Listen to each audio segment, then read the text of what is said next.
আজকের দিনটা ছিল 12 জুলাই। আজ আমার মা বাবার 20 বছরের বিবাহ বার্ষিকী। তো তার জন্যই সকাল সকাল উঠেই আমি পুজোটা আগে কমপ্লিট করে নিয়েছি। আজকে যেহেতু ছিল রবিবার, তো আমার তো ছুটিও ছিল, বাবারও ছুটি ছিল। তো দেখো সকাল সকাল উঠে পুজো দিয়ে নিয়েছি চান টান করে। তারপর হচ্ছে দেখো গিটার প্র্যাকটিস করতে বসেছিলাম একটুখানি। তারপরে হচ্ছে বেরোচ্ছিলাম তো কেক কেনার জন্য। তো বাবা মার অ্যানিভার্সারি বলে কথা, তো কেক তো কিনতেই হবে। চলে এসেছিলাম মঞ্জিনিসে। তো মঞ্জিনিস থেকে একটা কেক নিয়ে নিয়েছি এখান থেকে। আর তারপরে একটুখানি অন্যদিকে যাচ্ছিলাম, অন্য একটা জিনিস কেনার ছিল তার জন্য। তারপর একটা ফুলের দোকানে গেছিলাম, ফুলের দোকান থেকে একটু ফুল কিনলাম। ফুল তো অবশ্যই দরকার, কারণ হচ্ছে অ্যানিভার্সারি মানেই, আর আজকের দিনে প্রচুর বিয়েও ছিল, তার জন্য বিয়ের মালা রেডি করে রাখা হয়েছিল।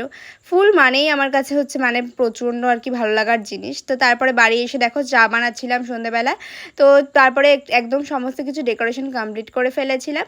তারপরে রেডি হয়ে গেছি আমি, মা, বাবা, ভাই সবাই আর কি। এখন হচ্ছে বেরোচ্ছি। দেখো এখন আজকে এসছি আমরা চিল আউটে। চিল আউট থেকে দেখো আমি ফার্স্টেই তোমাদেরকে মেনুটা দেখিয়ে দিচ্ছি। এখানে মেনু কার্ডটা আর কি সমস্তটা দেখতে পাচ্ছ তোমরা, কোনটার কি প্রাইস। তো আমরা আজকে একদম সিম্পল কিছু মেনু অর্ডার করেছিলাম, তো বেশি কিছু অর্ডার করিনি। তো যাই হোক, তারপর হচ্ছে দেখো এই হচ্ছে আজকে আমার লুকটা। আর এই হচ্ছে আমার বাবা আর ভাই, দেখো মাও রয়েছে। তো সবাই আর কি আজকে এই রেস্টুরেন্টে আমরা ফার্স্ট টাইমে আসলাম, তো অনেক কিছু অর্ডার দিয়েছিলাম। তো এখানে একটা প্যান ফ্রাইড চিকেন, তারপর হচ্ছে চিকেন দো পেঁয়াজা বিরিয়ানি, আর ছিল স্যালাড। তো এই দিয়ে হচ্ছে আজকে আমরা ডিনারটা কমপ্লিট করলাম। তারপরে এসেছিলাম একটুখানি দোকানে। তো বাবার কিছু জিনিস নেওয়ার ছিল, আর ভাই একটা পেন্সিল বক্স নিল। তারপর বাড়িতে এসে দেখো সুন্দর করে কেকটা এখন হচ্ছে আমার বাবা মা কাটবে। আর দেখো এখানে কিন্তু সুন্দর করে দুজনকে পাশাপাশি দাঁড়ও করিয়ে দিয়েছি, আর অনেকগুলো ছবিও তুলে দিয়েছি। আর এই ক্যান্ডেলসগুলো জানো তো অনেক দিন ধরে রাখাই ছিল, তো আর কি জ্বালানোই হয় না, তো আজকে জ্বালিয়ে দিলাম সেই জন্য। তো দেখো আজকে এখন ভাই, মা, বাবা তিনজনে মিলে হচ্ছে কেকটা কাটছে। আর কেউ কেক কাটলেই জানো ভাইয়ের তো কেক কাটতেই হয়। আর দেখো বাবা ওকে জোর করে গালে একটু লাগিয়ে দিয়েছিল বলে কান্নাকাটি শুরু করে দিয়েছে।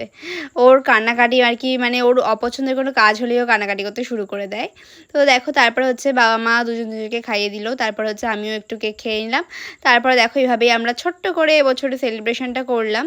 তো দেখো এখানে কেকের মধ্যে এটা কোনো প্লাস্টিক জাতীয় কিছু ছিল, তো সেটাই মা কি ফেললো, এমনি অন্য কিছু নয়। তো যাই হোক আজকের মিনি ব্লগটা এই পর্যন্ত। দেখা হচ্ছে নেক্সট কোনো মিনি ব্লগে। চলো টাটা, বাই।